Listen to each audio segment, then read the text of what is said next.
नमस्कार good morning everyone Odia news channel रे आपण माननकु स्वागत जणाउछि। जदि न्यूज गुड़िक आपण माननकु भल लागुथाय ताहाले वीडियोटी को गोटिए लाइक करी चैनल को सब्सक्राइब करी दियंतु। तेबे चलंतु आजिर गुरुत्वपूर्ण न्यूज गुड़िक उपरे नजर पकाइबा। राज्य रे आहरी 3 दिन प्रबलरु अति प्रबल छेचिबो वर्षा सतर्क कला पाणीपाग विभाग। तेबे आहरी 3 दिन बर्षिबो वर्षा। राज्य रे मौसुमी सक्रिय थिबा कारणरु आसंता 27 तारिख पर्यंत भिजिब सारा ओडिशा। पाणीपाग केन्द्रर सूचना अनुसार राज्य रे आहरी 3 दिन बर्षिबो बोली वर्षा कहा मते चाहि अछि। आज किछि जिल्ला रे प्रबलरु अति प्रबल वर्षा हेबार संभावना थिबा बेले किछि प्रबल वर्षा हेबार संभावना मध्ये रही अछि। भद्रक, बालेश्वर, केन्दुझर, मयूरभंज और सुंदरगढ़ जिल्ला रे प्रबलरु अति प्रबल वर्षा मध्ये होई पारे।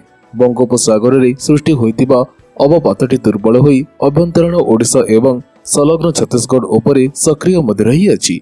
यह प्रभाव रे भुवनेश्वर समेत राज्यर विभिन्न स्थान रे प्रबलरु अति प्रबल बर्षिबो बोली कुहा मध्ये जाई अछि। परवर्ती खबरटी हला नुआ सरकारंकर बड़ निष्पत्ति। कालिया योजना को नै आसिला नुआ अपडेट। तेबे कालिया योजना को नै आसिला बड़ अपडेट। राज्य रे बंद होई जिवो कि एही लाभदायक योजना। तेबे राज्य रे भाजपा सरकार आसिबा परे विभिन्न लाभदायक योजना लागू नेबा चर्चा लागि मध्ये रही अछि। एही क्रम रे पूर्व सरकारक समयरु चली आसीथिबा किछि योजना और पदक्षेप उपरे पूर्णछेद पड़ी मध्ये अछि। निकटरे 5T और मो सरकार को हटाई दिया जाइतिबा बेले एबे कालिया योजना को नै आसीछि बड़ खबर। तेबे राज्य रे कालिया योजना को नै चर्चा जोर धरी अछि। एही योजना जारी रहिबो किंतु ना बदलिबो बोली आलोचना मध्ये हेउ अछि। नुआ सरकार महिला मानक पई उल्लेखनीय परिवर्तन करिबा नै प्रस्तुत मध्ये हेउ अछंती। कालिया योजना को नै बढ़िला बड़ द्वंद्व। योजना बंद हेबो ना जारी रहिबो ना यार परिणाम वृद्धि नै निष्पत्ति नेबे सरकार। नुआ सरकार आसीबा परे कालिया योजनार भविष्य को नै उठुछि प्रश्न। परवर्ती खबरटी हला SC/ST विभाग रे नियुक्तिर सुजोग। जुलाई 30 आवेदनर अंतिम तारीख। तेबे चाकरी संधान रे रहितिबा राज्यर चाकरी आशायीक पई आसीछि एक बड़ खबर।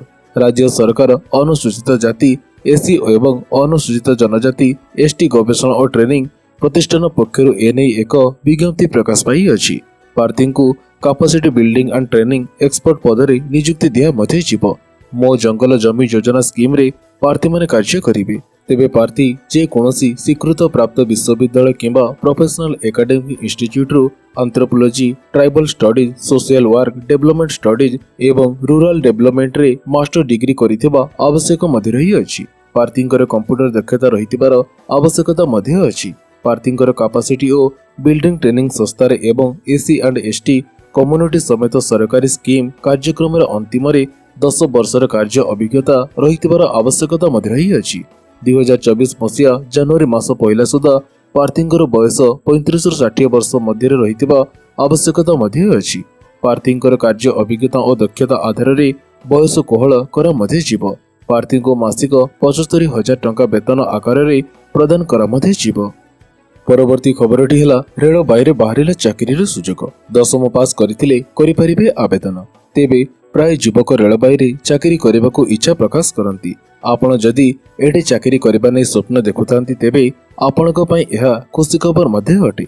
दक्षिण रेलबाई बा SR रे अनेक गुडिये पद पूर्ण हेबो। ए नै SR एक विज्ञप्ति प्रकाश करी अछि।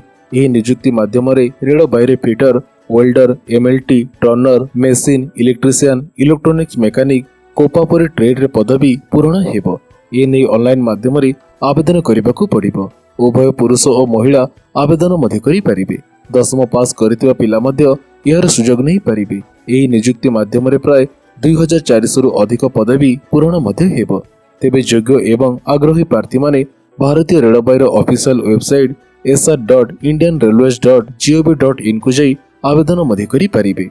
एथिपय ऑनलाइन रे आवेदनर आरंभ तारीख हेला 22 जुलाई 2024 एवं ऑनलाइन आवेदनर शेष तारीख हेला 2 अगस्त 2024। तेबे एथिपय सर्वनिम्न बयस सीमा 15 वर्ष एवं सर्वाधिक बयस सीमा 22 वर्ष रही अछि एवं SC, ST, OBC, PWD महिला मानक पई एहा देयमुक्त अटे एवं अन्य मानकु 100 टंका शुल्क देबाको मध्ये पड़िबो।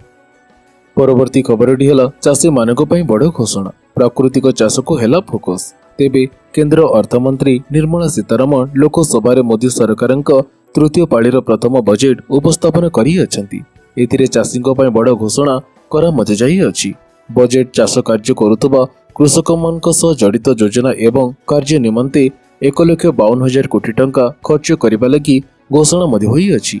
निर्वाचन पूर्वरु आगत होइतबा अंतरीण बजेट कृषि क्षेत्र लागि 1,47,000 कोटी टंकार बजेट रखा मते जाइथिला। गत वर्षर 1,25,000 कोटी टंका तुलन में एथर कृषि बजेट 21.6% बा 27,000 कोटी टंका बढ़ी मध्य अछि। बजेट आगत हेबा पूर्वरु प्रधानमंत्री नरेंद्र मोदी कहिथिले एही साधारण बजेट अमृत काल दृष्टि अत्यंत गुरुत्वपूर्ण हेबो। यह 5 वर्ष निमंते आमर यात्रा स्थिर करने सह 2047 सुधा विकसित भारत निमंते भित्ति स्थापन करिबारे सहायक मध्य हेबो। परवर्ती खबरटी है सरकारंकर नुआ योजना। यही मानकु मिलिबो 6,50,000 टंका। तेबे वर्तमान समय शिक्षा प्रत्येकंक पय अत्यंत गुरुत्वपूर्ण अटे। यहाकु दृष्टि रखी प्रधानमंत्री शिक्षा को नहीं अनेक योजना आरंभ मध्य करि अछंती। एही क्रम रे आउ एक योजना रे छात्र छात्री को ऋण मध्य प्रदान करा जाउ अछि। तेबे एही योजना रे केउ दस्तावेज रो आवश्यकता रही अछि ता जानिबा जरूरी मध्य अटे। तेबे एही योजनार नाम हेउछि प्रधानमंत्री विद्यालय लक्ष्मी शिक्षा ऋण योजना। उच्च शिक्षा लाभ करने एही ऋण राशि प्रदान करुछंती केंद्र सरकार। यह द्वारा छात्र छात्री सहजरे पाठपढ़ा संपूर्ण मध्य करि पारिबे। आपण योग्य होइतिले एही योजनार लाभ उठाई मध्य पारिबे। चलित वर्ष जनवरी मासरे एही योजनार शुभारंभ करिथिले सरकार। छात्र छात्री को कम सुधरे सरकार ऋण प्रदान करू अछंती। एही योजना रे 50,000 टंकारु 6,50,000 टंका पर्यंत लोन प्रदान करिबे सरकार।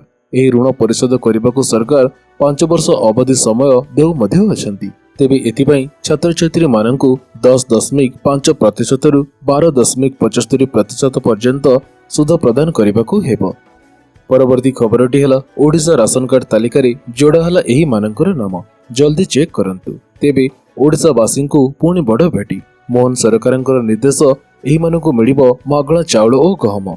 तेबे राज्यर 6,20,000 परिवार राशन कार्ड पर आवेदन करने सहित राशन कार्ड पाइबाकू अपेक्षा मध्य करि अछंती। एने विधानसभा रे उत्तर रखी सूचना देइछंती खाद्य जोगाण और खाउटी कल्याण मंत्री कृष्णचंद्र पात्र। तेबे बीजेडी विधायक अश्विनी पात्र ए संपर्क में प्रश्न मध्य करिथिले। से पचारिथिले जे राज्य जातीय खाद्य सुरक्षा आईन और राज्य खाद्य सुरक्षा योजना केते खाउटी उपकृत मध्य हेउ अछंती। एथिसह ए पर्यंत एही दुईटी योजना रे सामिल हेबा पई केते जण अपेक्षारत अछंती।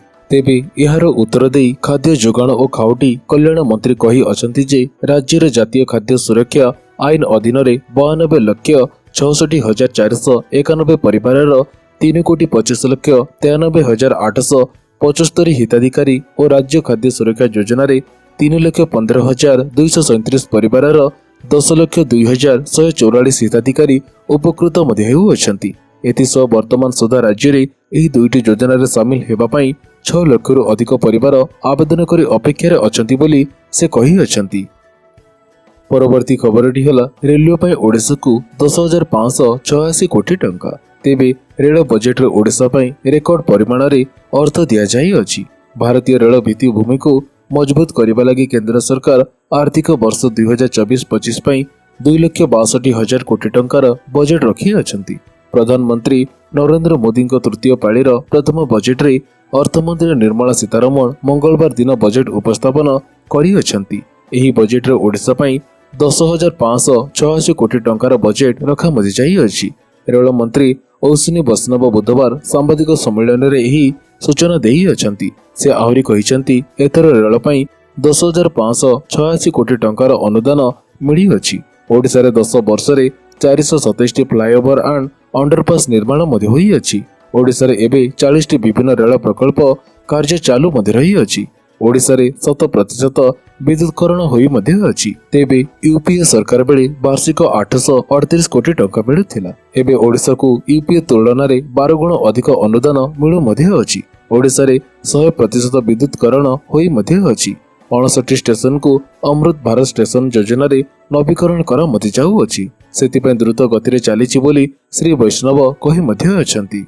परवर्ती खबरटी है एसबीआई रो म्यूचुअल फंड मात्र 25,000 निवेश रे 10 लाख टंका रिटर्न। तेबे भविष्यत सुरक्षित पई नियमित भाव में निवेश करबा नितांत जरूरी अटे। किंतु वर्तमान समय रे ଯେତେବେଳେ କେଉଁଠି ନିବେଶ କରିବା କଥା ଉଠେ ସେତେବେଳେ ଗୋଟିଏ କଥା ମନକୁ ଆସିଥାଏ, ତାହା ହେଉଛି ସେୟାର ମାର୍କେଟ। କିନ୍ତୁ ସେଥିରେ କି ପ୍ରକାରର ଭେଦ ମଧ୍ୟ ରହିଅଛି।